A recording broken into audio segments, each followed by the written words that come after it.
വിശുദ്ധ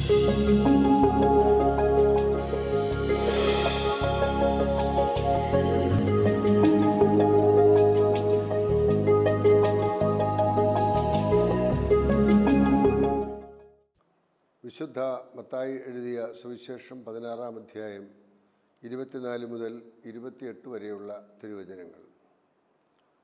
യേശു ശിഷ്യന്മാരോട് അരുളിച്ചെയ്തു, ആരെങ്കിലും എന്നെ അനുഗമിക്കുവാൻ ആഗ്രഹിക്കുന്നുവെങ്കിൽ അവൻ തന്നെ പരിത്യജിച്ച് തൻ്റെ കുരിശുമെടുത്ത് എന്നെ അനുഗമിക്കട്ടെ.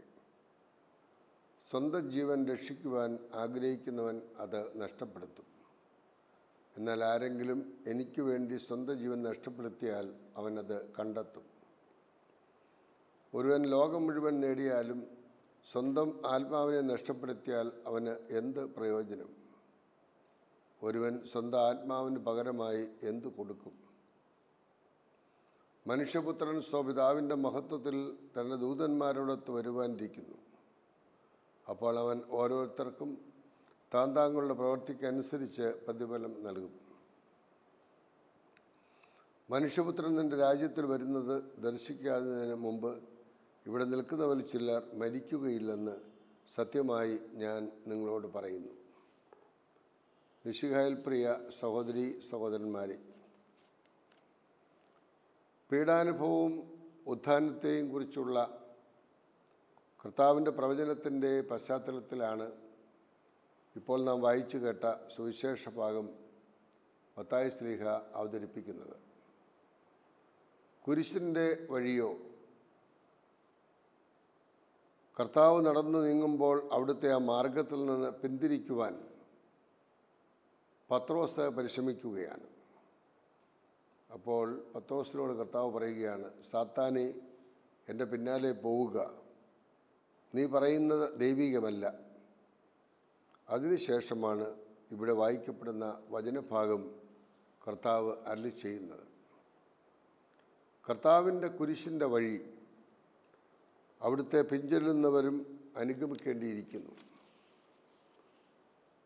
ആർക്കും ഒരു നിർബന്ധവും അവിടുന്ന് കൊടുക്കുന്നില്ല. ആരെങ്കിലും എന്നെ അനുഗമിക്കുവാൻ ആഗ്രഹിക്കുന്നു എങ്കിൽ സ്വയം പരിത്യജിച്ച് അവൻ്റെ കുരിശുമെടുത്തുകൊണ്ട് എന്നെ അനുഗമിക്കട്ടെ. മറ്റുള്ളവരുടെ നിർബന്ധത്താലല്ല, സ്വയമായി പരിത്യജിക്കുവാൻ നമുക്ക് കഴിയണം. ഇതെനിക്ക് വേണ്ടിയുള്ളതല്ല എന്ന് പറയുവാനുള്ള ഒരു മനോഭാവം, ചങ്കുറ്റം ഉള്ളവർക്ക് മാത്രമേ തമ്പുരാനെ അനുധാവനം ചെയ്യുവാൻ സാധിക്കുകയുള്ളൂ. തൻ്റെ ഇഷ്ടാനിഷ്ടങ്ങൾക്കനുസരിച്ച് പോകണം എന്നാഗ്രഹിക്കുന്ന ആളുകൾക്കും തമ്പുരാനെ അനുഗമിക്കുവാനാവില്ല. എൻ്റെ പിന്നാലെ വരുവാൻ ആഗ്രഹിക്കുന്നവൻ സ്വയം പരിത്യജിക്കണം. അപ്പനെയും അമ്മയെയും സഹോദരങ്ങളെയും നിലം പുരയിടങ്ങളെയും ഒക്കെ വിട്ടുപേക്ഷിക്കാത്തവന് എൻ്റെ ശിഷ്യനാവുക സാധ്യമല്ല എന്ന് അവിടുന്ന് അരുളി ചെയ്തു. അപ്പോൾ ഏകാഗ്രതയോടുകൂടി അവിടുത്തെ വഴികളിലൂടെ നടന്ന് അവിടുത്തെ സാന്നിധ്യമായി തീരുവാൻ ആരെങ്കിലും ആഗ്രഹിക്കുന്നുവെന്ന് വരികിൽ സ്വയം പരിത്യജിച്ച് അവരുടെ കുരിശുമെടുത്തുകൊണ്ട് എന്നെ അനുഗമിക്കട്ടെ. ഓരോരുത്തർക്കും അവരവരുടേതായ കുരിശുകളുണ്ട്. ആനയ്ക്ക് തടിഭാരമാണെങ്കിൽ ഉറുമ്പിന് അരിഭാരമാണ് എന്നുള്ളത് നമുക്കറിയാം. അപ്പോൾ അധ്വാനിക്കുന്നവരും ഭാരം ചുമക്കുന്നവരുമായ ആളുകളുടെ മധ്യത്തിൽ പ്രവർത്തിക്കുവാൻ നമ്മെ അയക്കുമ്പോൾ നാം സ്വയം പരിത്യജിക്കാതെ മറ്റുള്ളവർക്ക് ജീവൻ നൽകുവാൻ നമുക്ക് സാധ്യമല്ല.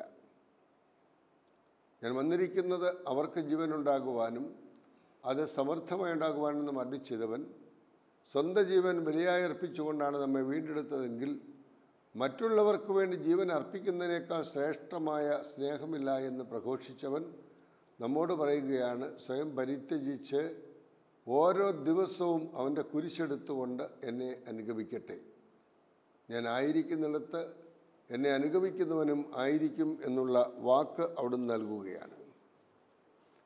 യേശുവിനോടുള്ള വിശ്വസ്തത പുലർത്തുകയും അവിടുത്തെ ശിഷ്യന്മാരായിരിക്കുകയും ചെയ്യുക സഹനത്തിലും മതപീഡനത്തിലേക്കുമൊക്കെ നമ്മെ നയിച്ചാലും എന്തെല്ലാം പ്രതിസന്ധികൾ വന്നാലും അവയൊക്കെ അഭിമുഖീകരിക്കുവാൻ എൻ്റെ ദൈവം എന്നോട് കൂടിയുണ്ട്, ഞാൻ എൻ്റെ ദൈവത്തോടു കൂടിയാണെന്നുള്ള ബോധ്യത്തിൽ ജീവിക്കുക. ഉപാധികളില്ലാതെ എല്ലാ പരിണിത ഫലങ്ങളും ഏറ്റെടുക്കാനുള്ള തയ്യാറെടുപ്പോടെ ശിഷ്യത്വം സ്വീകരിക്കുന്നതാണ് കുരിശെടുത്ത് യേശുവിനെ പിൻചൊല്ലുക എന്ന് പറയുന്നത്. കുരിശില്ലാതെ കിരീടമില്ല. ആ കുരിശിനെ മാറ്റിവെക്കുവാൻ വേദനകളും യാതനകളും ദുഃഖങ്ങളും ദുരിതങ്ങളും തെറ്റിദ്ധാരണകളുമൊക്കെ ആകുന്ന ആ കുരിശിനെ കണ്ടുകൊണ്ട് നിരാശപ്പെട്ടു പോകാതെ നിരാശയിൽ പ്രത്യാശ കാത്തു സൂക്ഷിച്ചുകൊണ്ട് മുമ്പോട്ട് പോകുവാൻ നമ്മെ അവിടുന്ന് ക്ഷണിക്കുകയാണ്. കുരിശിൽ മരിച്ച ഒരുവൻ്റെ ശിഷ്യനാവുക.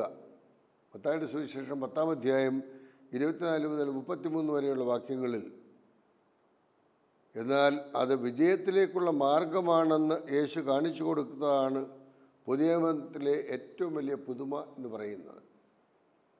ഈ കുരിശിനെ കിരീടമാക്കി മാറ്റി എന്നുള്ളതാണ്. അത്ര വലിയ അനുഗ്രഹമാണ്. അപ്പോൾ യേശുവിനോടൊപ്പം ഉയർപ്പിക്കപ്പെടുമെന്ന് അവിടുന്ന് ഉറപ്പ് നൽകുകയാണ്.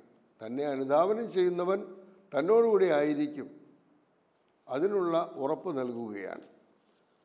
ഇതാ ഞങ്ങൾ എല്ലാം ഉപേക്ഷിച്ച് നിന്നെ അനുഗമിച്ചിരിക്കുന്നു, ഞങ്ങൾക്ക് എന്താണ് ലഭിക്കുക എന്ന പത്രോസിൻ്റെ ചോദ്യത്തിന് തമ്പുരാൻ നൽകുന്ന മറുപടി നാം വളരെ ശ്രദ്ധയോടെ കാണേണ്ടതാണ്. എല്ലാവരും എല്ലാം ഉപേക്ഷിച്ചു, എനിക്കിനി എന്തുണ്ട് എന്ന് ചിന്തിക്കുമ്പോൾ സ്വാഭാവികമായിട്ടുള്ളൊരു ചിന്ത കടന്നു വരാം. എന്നാൽ ഇതുവരെ പരിപാലിച്ചവൻ പരിപാലിക്കുമെന്നുള്ള ദൈവപരിപാലനയിലുള്ള വിശ്വാസമില്ലാതെ ഒരു ശിഷ്യന് മുൻപോട്ട് പോകാനാവില്ല. പത്രോസിൻ്റെ ചോദ്യത്തിന് അവിടുന്ന് കൊടുക്കുന്ന മറുപടി, മനുഷ്യപുത്രൻ തൻ്റെ മഹത്വത്തിൻ്റെ സിംഹാസനത്തിലേക്ക് ഉപവിഷ്ടനാകുമ്പോൾ എന്നെ അനുഗമിച്ച നിങ്ങൾ ഇസ്രായേലിൻ്റെ 12 ഗോത്രങ്ങളെ വിധിച്ചുകൊണ്ട് 12 സിംഹാസനങ്ങളിൽ ഇരിക്കും എന്ന് മത്തായിയുടെ സുവിശേഷം 19-ാം അധ്യായം 28-ാം വാക്യം നമ്മെ ഓർമ്മിപ്പിക്കുന്നുണ്ട്.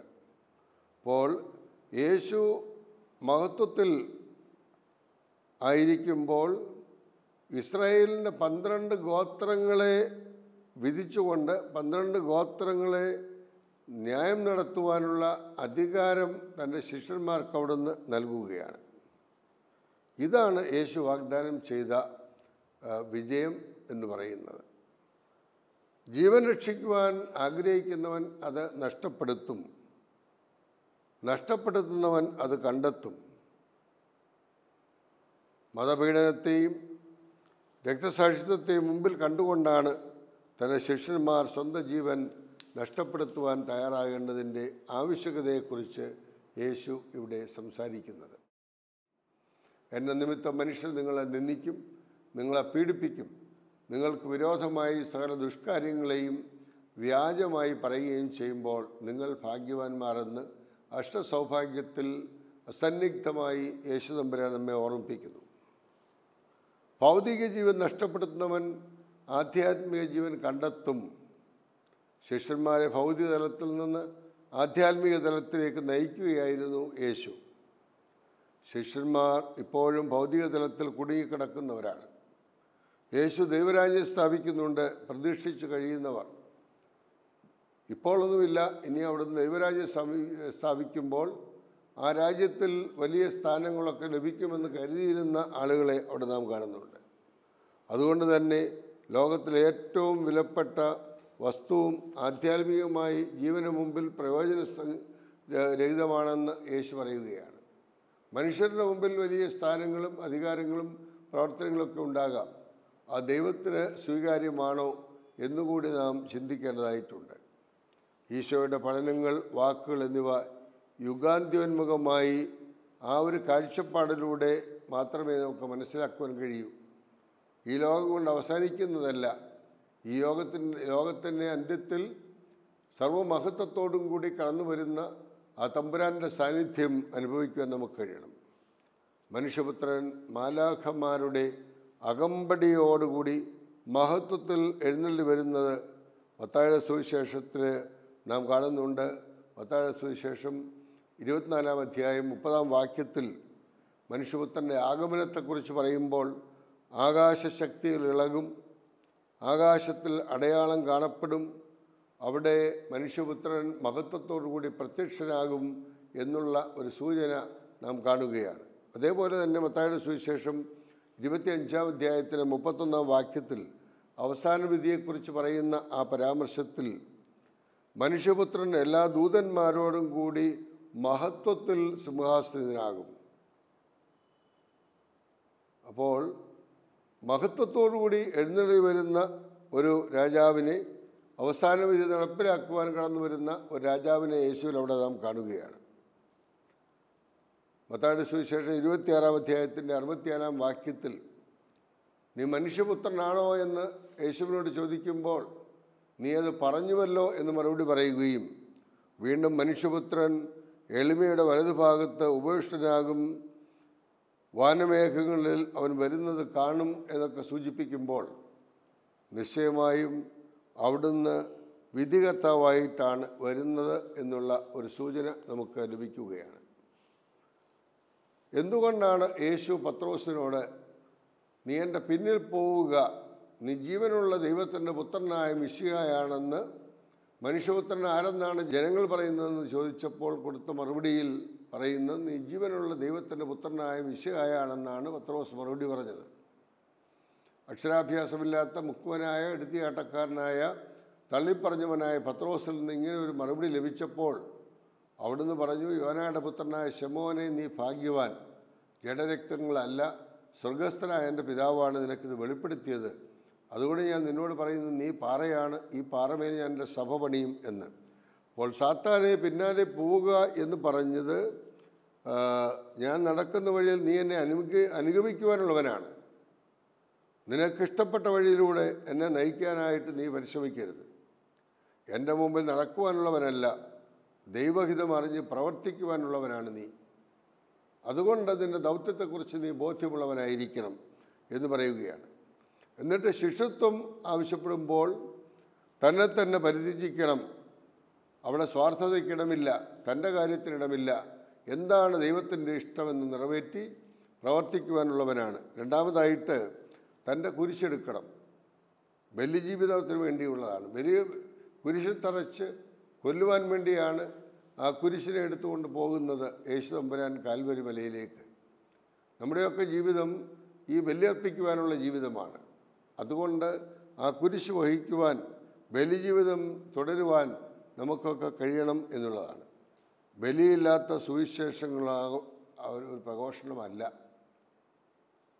നമ്മുടെ സുവിശേഷം ദൈവം വചനമായി മാംസമായി നമ്മുടെ മധ്യത്തിലേക്ക് കടന്നു വന്നത് നമുക്ക് ജീവൻ ഉണ്ടാകുവാൻ, അത് സമർത്ഥമായി ഉണ്ടാകുവാൻ വേണ്ടിയാണ്. അതിനുവേണ്ടി സ്വന്തം ജീവൻ ബലിയായി അർപ്പിച്ച യേശുവാണ് പറയുന്നത് നമുക്ക് ബലിയില്ലാത്ത ഒരു കാര്യവും ആവശ്യമില്ല, അതൊരു പ്രഘോഷണമാവുകയില്ല എന്ന്. കുരിശുമരണമില്ലാത്ത ബലിയർപ്പണമില്ല. കുരിശുമരണത്തിലൂടെയാണ്, ആ മരണത്തിൻ്റെ ബലിയർപ്പണത്തിലൂടെയാണ് അവിടുന്ന് നമ്മെ വീണ്ടെടുത്തത്. ഈശോയെ വിശ്വാസത്തിൻ്റെ അനുസരണം വഴി അനുഗമിക്കുന്നവന് മാത്രമേ ശിഷ്യനാകുവാൻ സാധിക്കുകയുള്ളൂ. വിശ്വാസത്തിലൂടെയാണ് ഈ അനുസരണം നാം മനസ്സിലാക്കേണ്ടത്, കാഴ്ചയാലേ അല്ല. കാഴ്ചയ്ക്കപ്പുറമായ ദൈവത്തിൻ്റെ സാന്നിധ്യം അനുഭവിക്കുവാൻ കഴിയുമ്പോഴാണ് നമുക്കത് വ്യക്തമാക്കുവാൻ കഴിയുന്നത്. യഥാർത്ഥ ശിഷ്യത്വത്തിന് ലഭിക്കുന്ന പ്രതിഫലം ദൈവത്തിൻ്റെ സാന്നിധ്യമാണ്, ദൈവത്തോടെ ആയിരിക്കുന്ന ഒരനുഭവമാണ് എന്നുള്ളതാണ് നാം മനസ്സിലാക്കേണ്ടത്. ദൈവം നമ്മെ സൃഷ്ടിച്ച ദൈവത്തെ അറിയുവാനും സ്നേഹിക്കുവാനും സേവിക്കുവാനും ഈ ലോകത്തിലും പരലോകത്തിലും ദൈവത്തോടുകൂടി ആയിരിക്കുവാനുമുള്ള ഒരു വിളിയാണ് അവിടെ നമുക്ക് നൽകിയിരിക്കുന്നത്. പുരോഹിതൻ ഒരു ദിവസം കപ്പലിൽ യാത്ര ചെയ്യുമ്പോൾ ആ കപ്പൽ മുങ്ങുവാൻ പോവുകയാണ്. ആ അവസരത്തിൽ എല്ലാവരും രക്ഷപ്പെടുവാനുള്ള ആഹ്വാനം കൊടുക്കുമ്പോൾ ആ വള്ളത്തിൽ കയറിയ കൂട്ടത്തിൽ ഈ പുരോഹിതനുമുണ്ടായിരുന്നു. അപ്പോൾ അദ്ദേഹം ഒരു സ്ത്രീ കരഞ്ഞുകൊണ്ട് നിൽക്കുന്നത് കാണുന്നു. വെളിയിൽ അവർക്ക് സീറ്റില്ല. ആ പുരോഹിതൻ ഇറങ്ങി വന്ന് ആ സ്ത്രീയോട് ആ സീറ്റിൽ കയറിയിരുന്ന് പോകുവാൻ ആവശ്യപ്പെടുന്നു. അങ്ങനെ സ്വന്തം ജീവൻ നഷ്ടപ്പെടുത്തിക്കൊണ്ട് മറ്റുള്ളവരുടെ ജീവൻ നേടിയെടുക്കുവാൻ പരിശ്രമിച്ച ആ പുരോഹിതൻ്റെ ജീവിതം ഒരു ബലിയർപ്പണമാണ്. ആ സ്നേഹം അദ്ദേഹത്തെ അതിന് നിർബന്ധിക്കുകയാണ് ചെയ്തത് എന്നുള്ളത് നാം മനസ്സിലാക്കണം. ഇനിയും ലോകം മുഴുവൻ നേടിയാലും നിൻ്റെ ആത്മാവ് നഷ്ടമായാൽ എന്ത് പ്രയോജനം എന്നുകൂടി യേശു തമ്പുരാൻ ഈ സുവിശേഷത്തിൻ്റെ അവസാന ഭാഗത്ത് നമ്മോട് ചോദിക്കുകയാണ്. ഇന്നെല്ലാവരും ആർജിക്കുവാനുള്ള വെമ്പലിലാണ്. എത്രയെത്ര സമ്പാദിച്ചിട്ടും മതിവരാത്ത, എത്രയേറെ സുഖിച്ചിട്ടും മതിവരാത്ത ലോകം ഇന്ന് അഴിമതിയുടെയും അക്രമത്തിൻ്റെയും അന്യായത്തിൻ്റെയും അധാർമികതയുടേതുമായ ഒരു ജീവിതത്തിലൂടെ കടന്നു പോകുന്ന സാഹചര്യത്തിൽ അധികാരം ദുരുപയോഗിക്കപ്പെടുകയും കൂടുതൽ അധികാരം കൂടുതൽ ദുരുപയോഗിക്കപ്പെടുകയും ചെയ്യുന്ന പശ്ചാത്തലത്തിൽ യേശു തമ്പുരാൻ നമ്മോട് പറയുകയാണ്, ലോകം മുഴുവൻ നേടിയാലും നിൻ്റെ ആത്മാവ് നഷ്ടമായാൽ എന്ത് പ്രയോജനം? ഫ്രാൻസിസ് സേവ്യറിനോട് ഇഗ്നേഷ്യസ് ലോയോള ചോദിച്ച ചോദ്യമാണ്, ഫ്രാൻസിസ്, ലോകം മുഴുവൻ നേടിയാലും നിൻ്റെ ആത്മാവ് നഷ്ടമായാൽ എന്ത് പ്രയോജനം? ഈ ചോദ്യത്തിന് ഉത്തരം കണ്ടെത്തുവാൻ തൻ്റെ പ്രൊഫസർ സ്ഥാനവും മറ്റെല്ലാം വിട്ടുപേക്ഷിച്ചുകൊണ്ട് തമ്പുരാനെ അനുധാവനം ചെയ്ത് ഈശോ സഭ അംഗമായി മാറിയ അദ്ദേഹത്തിൻ്റെ ആ ഒരു ജീവിതം എത്രയോ ധന്യമായ ഒന്നായിരുന്നു എന്നുകൂടി നാം മനസ്സിലാക്കണം. അങ്ങനെ യേശുക്രിസ്തുവിന് വേണ്ടി ജീവിച്ച ഒരു വ്യക്തിത്വത്തെ ഇന്ന് നിങ്ങളുമായി പരിചയപ്പെടുത്തുവാൻ ഞാൻ ആഗ്രഹിക്കുകയാണ്. അത് സഭാപിതാവായ വിശുദ്ധ അംബ്രോസാണ്. 4-ാം നൂറ്റാണ്ടിൽ ജീവിച്ചിരുന്ന അദ്ദേഹത്തെക്കുറിച്ച് നാം ചിന്തിക്കുമ്പോൾ ഇന്നത്തെ ആധുനിക ഫ്രാൻസും ബ്രിട്ടനും സ്പെയിനും ആഫ്രിക്കയുടെ ഏതാനും ഭാഗങ്ങളുമൊക്കെ ചേർന്ന ഒരു സ്ഥലത്താണ് അദ്ദേഹം ജനിക്കുന്നത്. ഫ്രാൻസിലെ ഗോൾ എന്ന് പറയുന്ന സ്ഥലത്ത്. ഗോളിലെ പ്രീഫെക്റ്റായിരുന്ന അംബ്രോസിൻ്റെ മകനാണ് നാം കാണുന്ന വിശുദ്ധ അംബ്രോസ്. അദ്ദേഹം ഗോളിലെ ട്രീവേഴ്സിൽ ക്രിസ്തുവർഷം 339-ാം ആണ്ടിലാണ് ജനിക്കുന്നത്. അംബ്രോസ് ബാലനായിരിക്കെ തന്നെ അദ്ദേഹത്തിൻ്റെ പിതാവ് ഈ ലോകത്തെ വിട്ട് കടന്നുപോയി. അമ്മ 3 മക്കളെ കൂട്ടിക്കൊണ്ട് റോമിലേക്ക് പോകുന്നു. അതിലൊരു മകൾ മാർസില്ലന മഠത്തിൽ ചേർന്നു. ഒരു മകൻ സത്ഇറസ് പഠിച്ച് ജോലിയിൽ പ്രവേശിച്ചു. താമസിയാതെ അവൻ മരിച്ചുപോയി. പ്രഭാഷണകലയും നിയമവും പഠിച്ച് അംബ്രോസ് മിലാൻ കേന്ദ്രമാക്കി നല്ല ഒരു ഉദ്യോഗസ്ഥനായി പ്രവർത്തിച്ചു കൊണ്ടിരിക്കുകയായിരുന്നു. മിലാനിലെ മെത്രാനായിരുന്ന അക്സൻഷ്യസ് കാലം ചെയ്തപ്പോൾ മറ്റൊരു മെത്രാനെ കണ്ടെത്തുവാൻ ജനം നടത്തിയ അവരുടെ ഒരു അന്വേഷണത്തിൽ വിശുദ്ധ അംബ്രോസിനെയാണ് അവർ കണ്ടെത്തുന്നത്. മെത്രാനാകുവാൻ അംബ്രോസിന് യാതൊരു താല്പര്യവും ഇല്ലായിരുന്നു. ഈ ഒരു വലിയ സ്ഥാനം ലഭിക്കാൻ പോകുന്നു, അതിനുവേണ്ടി തിരഞ്ഞെടുക്കപ്പെടുകയാണെന്നൊക്കെ പറഞ്ഞപ്പോൾ അംബ്രോസിന് വലിയ താല്പര്യമില്ലായിരുന്നു. എങ്കിലും ജനഹിതം ദൈവഹിതമായി അദ്ദേഹം സ്വീകരിക്കുകയാണ്. Voice of the people is the voice of God. ജനത്തിൻ്റെ സ്വരം ദൈവത്തിൻ്റെ ശബ്ദമാണെന്ന് തിരിച്ചറിഞ്ഞുകൊണ്ട് അദ്ദേഹം അത് സമ്മതിക്കുകയാണ് ഉണ്ടായത്. AD 374 ഡിസംബർ 7-ന് മിലാൻ രൂപതയുടെ മെത്രാനായി വിശുദ്ധ അംബ്രോസ് അഭിഷേകം ചെയ്യപ്പെട്ടു. മെത്രാനായതോടെ അംബ്രോസ് തൻ്റെ സമ്പാദ്യങ്ങളെല്ലാം പാവപ്പെട്ടവർക്ക് വിട്ടുകൊടുക്കുകയാണ്. അതാണ് സ്വയം പരിത്യജിച്ച് തമ്പുരാനെ അനുഗമിക്കുക എന്ന് പറയുമ്പോൾ അംബ്രോസ് ചെയ്തത് അതാണ്.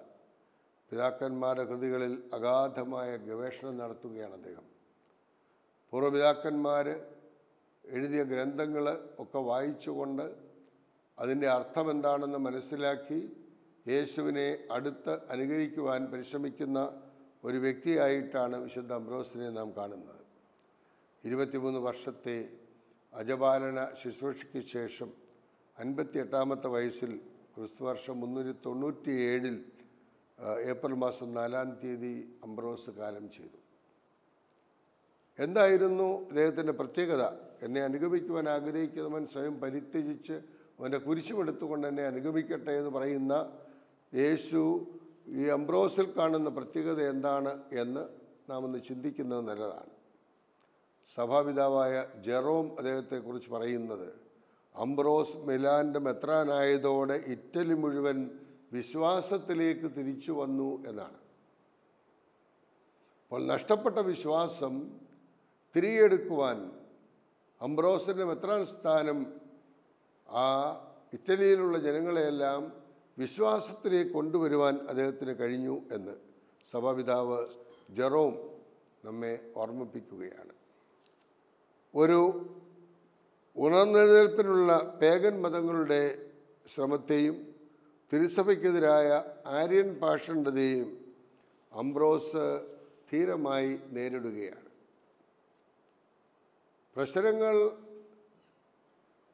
സമൂഹത്തിൽ കടന്നു വരുമ്പോൾ അതിനെ അവഗണിച്ചുകൊണ്ട് ജീവിക്കുകയല്ല, പ്രശ്നങ്ങളെ നേരിട്ടുകൊണ്ട് അതിന് പരിഹാരം കണ്ടെത്തുവാൻ എന്താണ് സത്യമെന്ന് വെളിപ്പെടുത്തി കൊടുക്കുവാനുള്ള ബാധ്യത നമുക്കുണ്ട് എന്ന ബോധ്യത്തിലാണ് അംബ്രോസ് അങ്ങനെ പ്രവർത്തിച്ചത്. സഭയും രാഷ്ട്രവും തമ്മിലുള്ള ബന്ധം അദ്ദേഹം സന്തുലിതമാക്കി. സഭയുടെ മേലുള്ള ചക്രവർത്തിയുടെ ആധിപത്യത്തിന് അറുതി വരുത്തി. പേഗൻ വിജയദേവതയുടെ ബലിപീഠം സെനറ്റ് ഹാളിൽ പുനഃസ്ഥാപിക്കുവാനുള്ള പേഗൻ മതപണ്ഡിതരായ നിമാക്കസ് നടത്തിയ പരിശ്രമവും അംബ്രോസ് പരാജയപ്പെടുത്തി.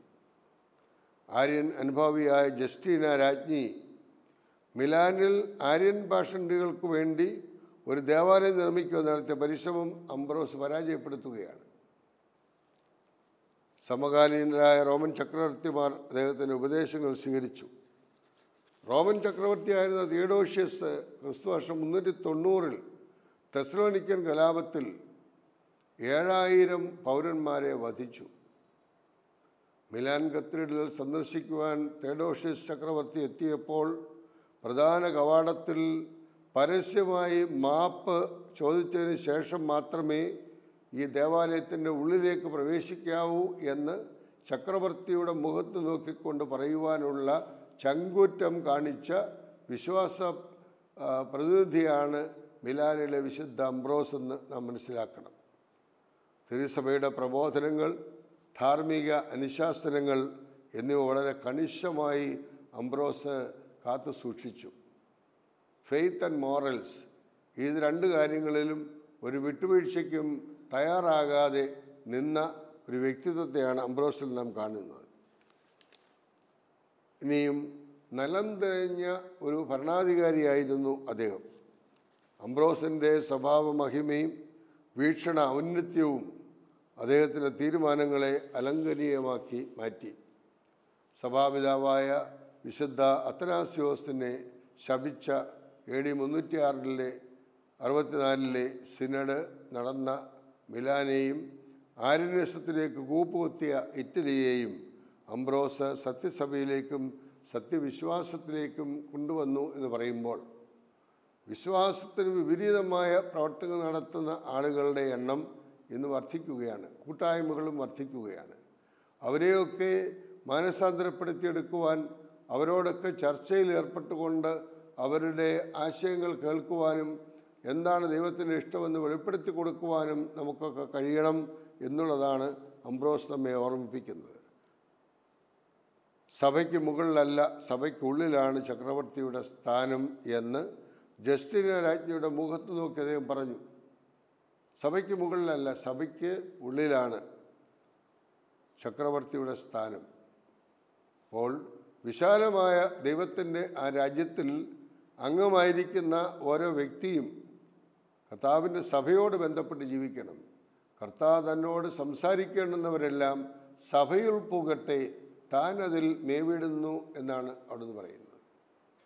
അപ്പോൾ സംസാരിക്കുന്നവർ തമ്പുരാൻ്റെ സ്വരമനുസരിച്ച് ജീവിക്കുവാൻ ദേവാലയത്തിൻ്റെ ഉള്ളിലേക്ക് വരണം. ദേവാലയത്തിന് മുകളിൽ നിന്നുകൊണ്ട് അതിനതീതമായി ചിന്തിക്കുവാനുള്ളവരല്ല രാഷ്ട്ര നേതാക്കന്മാർ എന്നുകൂടി ഓർമ്മിപ്പിക്കുകയാണ്. അംബ്രോസിൻ്റെ പ്രസംഗങ്ങളും പ്രവർത്തനങ്ങളിലും സഭയ്ക്കുള്ളിൽ വലിയ ചലനങ്ങൾ സൃഷ്ടിച്ചു. വിശുദ്ധ അഗസ്തീനോസിൻ്റെ മാനസാന്തരം തന്നെ ഈ അംബ്രോസിൻ്റെ പ്രവർത്തനപരമായിട്ടാണ് എന്നുള്ളത് മനസ്സിലാക്കണം. അഗസ്തീനോസിൻ്റെ അമ്മ മോനിക്ക പുണ്യവതി ഈ സഭാപിതാവായ അംബ്രോസിനോട് തൻ്റെ മകന് വേണ്ടി പ്രാർത്ഥിക്കുവാൻ ആവശ്യപ്പെട്ടിരുന്നു. അങ്ങനെ ആ കാര്യങ്ങളൊക്കെ മനസ്സിലാക്കിയ അംബ്രോസ് വളരെ സ്വാധീനം അഗസ്തീനോസിൽ ചെലുത്തുകയും അഗസ്തീനോസിനെ മാനസാന്തരപ്പെടുത്തുവാൻ കാരണമാവുകയും ചെയ്തു എന്ന് പറയുമ്പോൾ അതാണ് നമ്മൾ ഏറ്റവും അധികം ശ്ലാഘനീയമായി കാണേണ്ടത്. വിശ്വാസത്തിൽ നിന്ന് അകന്നു പോകുന്നവരെ കൂട്ടായ്മയുമായി ഐക്യപ്പെടുത്തുവാൻ നമുക്ക് കഴിയണം. അരിയനിസത്തിനെതിരെയുള്ള പ്രബോധനങ്ങൾ ലേഖനങ്ങളിലൂടെ, ഗ്രന്ഥങ്ങളിലൂടെ അംബ്രോസ് ജനത്തിന് സംലഭ്യമാക്കി.